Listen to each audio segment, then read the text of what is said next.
इस आदमी को कोयला निकालने के लिए विदेश में बेच दिया गया था। साथ ही की तबीयत खराब होने के कारण उसे खांसी के साथ खून आने लगा। सिर काटे जाने के खतरे का सामना करते हुए यांसू बचाव के लिए आया।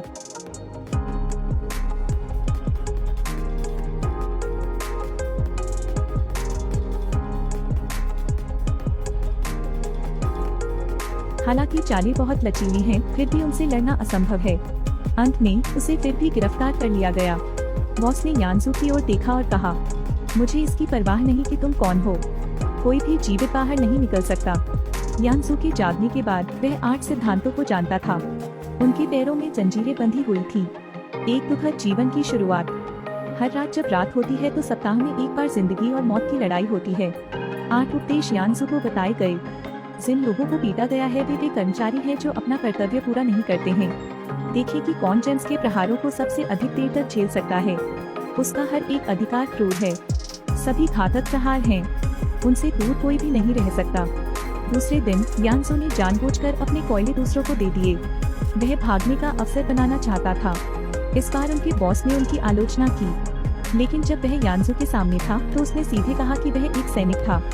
मुझे अपनी भागने की योजना भी बताओ। यह पता चला कि स्वतंत्रता के 8 सिद्धांतों ने उसे धोखा दिया था। तो यांसू को नश्वर क्षेत्र में भेजा गया। बॉस आपको और जेम्स को सदी का सर्वश्रेष्ठ द्वंद्व करने देना चाहता है। उसने अपने हाथ को 8 उपदेशों के हाथ से जंजीरों में जकड़कर छोड़ दिया। उन्होंने कहा कि वह आपको चुनौती देने के लिए कठिनाई बढ़ाना चाहते हैं। अपने गद्दार का सामना करो। मुझे तुम्हें न मारने का कोई कारण बताओ। आप उसे हरा नहीं सकते। और जब जेम्स प्रकट हुआ तो जयकारें गूंज उठी। द्वंद्व होने ही वाला है।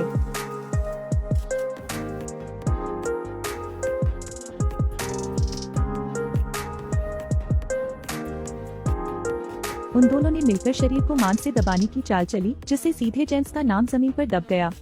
वे सीढ़ियां चढ़कर बाहर भागे। आखिरी दरवाजे तक पहुंचने के लिए संघर्ष कर रहा हूं। अप्रत्याशित रूप से जेम्स उसी स्थान पर डूब गया। उन्होंने फिर से निर्णायक लड़ाई शुरू की।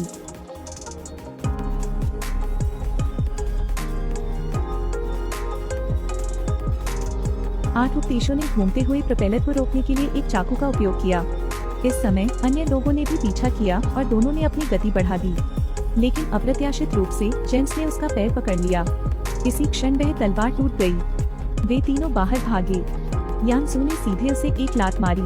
जेम्स नाम टुकड़े टुकड़े हो गया। आखिरकार वे बाहर निकले। बैक ह्यूई ने अभी अभी एक चूहा पकड़ा है। यह स्वादिष्ट कुर्ते में बदल जाता है। दोनों एक पुल की ओर भाग निकले। जानलेवा आभा के सामने तलवार थामे आदमी, इससे पहले कि वह यांसू के बोलने का इंतजार कर पाता, उसने अपनी तलवार निकाल ली, लेकिन तलवार सीधे उन दोनों के आर पार हो गई। इससे पता चलता है कि वह आदमी बुरा व्यक्ति नहीं है। उन्होंने कहा कि यांसू की कोयला खदान से भागने के बाद से लगातार उसका पीछा किया जा रहा है। लंबे लोगों ने पुल को घेर लिया।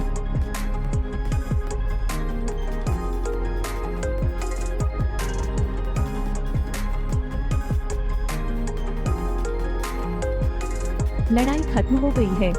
उसने तलवार से खून पोंछा। यांसू यह जानकर हैरान रह गया कि उसकी पीठ पर 999 टैटू हैं। एक बेहतरीन सिपाही लगते हैं।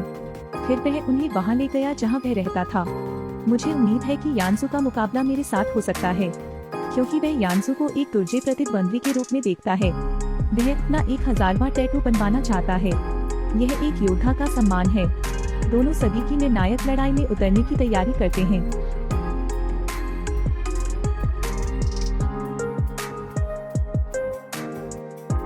उसके दृढ़ संकल्प को कोई नहीं रोक सकता। यह लड़ाई उन्होंने जीत ली, लेकिन उसके अधिग्रहण के बारे में सोचते हुए यांसू ने उसे नहीं मारा, लेकिन वह बहुत अधिक चिंतनशील था। जैसे ही वह उस पर वार करने वाला था, एक तलवार उड़ती हुई आई। वह तलवार 8 लोगों द्वारा फेंकी गई थी। दोनों उसकी तलवार लेकर आए थे। यह एक पहचान का प्रतीक है। उनके लिए पासपोर्ट थी। 8 उपदेशों के मार्गदर्शन में दोनों एक अन्य जनजाति में पहुँचे। वे शॉर्टकट के बदले में उसकी तलवार का उपयोग करना चाहते थे। यह एक दुर्लभ तलवार है। शीर्ष पर 999 मानव जीवन उत्कीर्ण है। यांसू शॉर्टकट बैग के बदले में इस तलवार का उपयोग करना चाहता है। जनजाति का मुखिया बहुत स्वागत करने वाला था। उन्हें स्वादिष्ट भोजन खिलाएं। उसकी निकटतम नौकरानी को उन्हें प्राप्त करने दें। बैक ह्यूई ने नौकरानी से बातचीत शुरू की, लेकिन यांसू अविचलित थी, सीधे उसे अस्वीकार कर रही थी। 2 लोग भाव से बात करते हैं। अपनी बेटी के बारे में बात करते हुए वह बहुत असहाय महसूस करती थी। उसे उम्मीद नहीं थी कि वह उसके जैसा बनेगा। उसे उम्मीद थी कि यांसू पितृसत्ता को मार डालेगी। उन्हें यहाँ से निकलने दो। लेकिन यांसू सामान्य रूप से जीना चाहती है, किसी को मारना नहीं चाहता था, इसलिए उसने उसके अनुरोध को अस्वीकार कर दिया। अगली सुबह जब यांसू और बैक कियोई जनजाति छोड़ने वाले थे, जनजाति नेता ने यांसू को धन्यवाद देने के लिए नौकरानी को अपने सामने खींच लिया। पता चला कि कल उनकी बातचीत सुनी गई थी, इसलिए वह इस विश्वासघाती स्त्री से निपटना चाहता था। वह चाहता है कि उसकी बेटी उसकी जगह ले। यांसू समझ गया।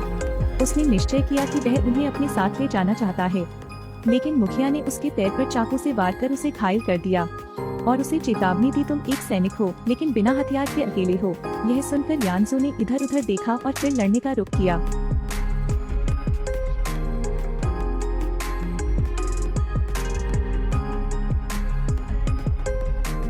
यह देखकर कि कोई उस पर पलटवार न करे, पिता ने उसे धमकाने के लिए लड़की की जान ले ली। इस समय 8 उपदेशों को तुरंत रोका गया। उसने न सिर्फ लड़की को बचाया बल्कि कार की चाबियां भी उठा ली। फिर जल्दी से कार स्टार्ट करो और यांसू को आने के लिए बुलाओ। वे वहां से चले गए।